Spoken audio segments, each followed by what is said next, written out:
नौकरी करने वालों को अक्सर जिस बात की फिक्र सताती है वो है रिटायरमेंट का। उनकी सबसे बड़ी चिंता होती है कि नौकरी के बाद एक फिक्स्ड इनकम भला कैसे बनी रहेगी।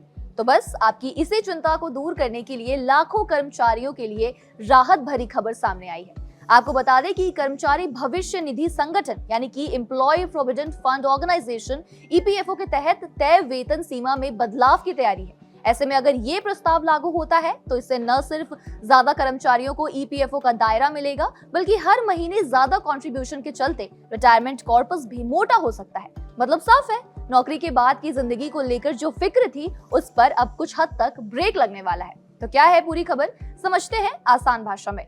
दरअसल सरकार ईपीएफओ के तहत आने वाली मंथली सैलरी लिमिट को बढ़ाने पर फिर से विचार विमर्श कर रही है। अभी ईपीएफओ में मैंडेटरी कंट्रीब्यूशन के लिए सैलरी लिमिट 15,000 रुपए पर मंथ है, जिसे बढ़ाकर 25,000 से 30,000 रुपए करने का प्रस्ताव सामने रखा गया है। आपको बता दें कि ये लिमिट सितंबर 2014 में तय की गई थी और उस वक्त से अभी तक इसमें कोई बदलाव नहीं हुआ है। हालांकि इस दौरान सैलरी स्ट्रक्चर और मिनिमम वेज में काफी बढ़ोतरी हुई है। सरकार पहले भी इसे बढ़ाना चाहती थी, लेकिन कंपनियों के मालिकों यानी एम्प्लॉयर्स को ये पसंद नहीं आया। उनका साफ कहना था कि अगर लिमिट बढ़ेगी तो कंपनियों पर बोझ भी बढ़ जाएगा। इसलिए उन्होंने शर्त रखी कि अगर लिमिट बढ़ती है तो पीएफ कंट्रीब्यूशन की दर यानी कि रेट को कम की जाए। वहीं दूसरी तरफ कर्मचारियों के संगठनों की मांग है कि इस लिमिट को सीधे 30,000 रुपए किया जाए, ताकि ज्यादा से ज्यादा लोगों को सोशल सिक्योरिटी का पूरा फायदा मिल सके।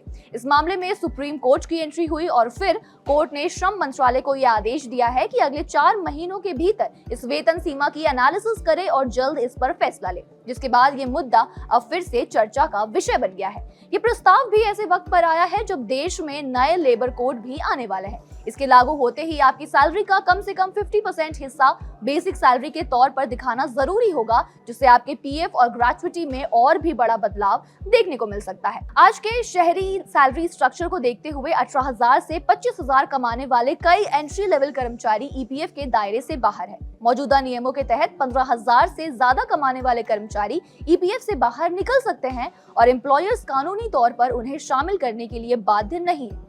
कर्मचारी संगठनों का तर्क है कि ये लिमिट अब पुरानी हो चुकी है और इसे बढ़ाकर कम से कम 30,000 रुपए किया जाना चाहिए। आपको बता दें, एम्प्लॉयज पेंशन स्कीम यानी कि ईपीएस के तहत संगठित क्षेत्र के हर कर्मचारियों को ईपीएफ की ओर से पेंशन दी जाती है। इस स्कीम की शुरुआत 1995 में हुई थी। ईपीएफओ की ओर से ईपीएस स्कीम को चलाया जाता है। इसके तहत 58 साल की उम्र के बाद कर्मचारी को पेंशन दी जाती है। अगर किसी एम्प्लॉय की पेंशनेबल सर्विस 10 साल से कम की है तो उसे पेंशन नहीं मिलेगी। ईपीएस के तहत एम्प्लॉय की मंथली पेंशन एक फॉर्मूला से तय की जाती है। तो कुल मिलाकर बात यह है कि अगर सरकार इस प्रस्ताव पर मुहर लगा देती है तो न केवल आपकी इन हैंड सैलरी और बचत के इक्वेशंस बदल जाएंगे, बल्कि रिटायरमेंट के बाद मिलने वाली पेंशन की राशि में भी एक बड़ा उछाल देखने को मिल सकता है। बेशक कंपनियों पर इसका आर्थिक बोझ बढ़ने की चिंता जरूर है, लेकिन सामाजिक सुरक्षा के नजरिए से देखें तो ये कदम आज के तौर पर बढ़ती महंगाई और जीवन स्तर के लिए बेहद जरूरी नजर आता है। अब देखना ये होगा कि सुप्रीम कोर्ट के निर्देश के बाद श्रम मंत्रालय इस 15,000 की लिमिट को 25,000 पर रोकता है या सीधे 30,000 तक ले जाता है। आपकी इस बारे में क्या राय है, हमें कमेंट्स में लिखकर जरूर बताएं।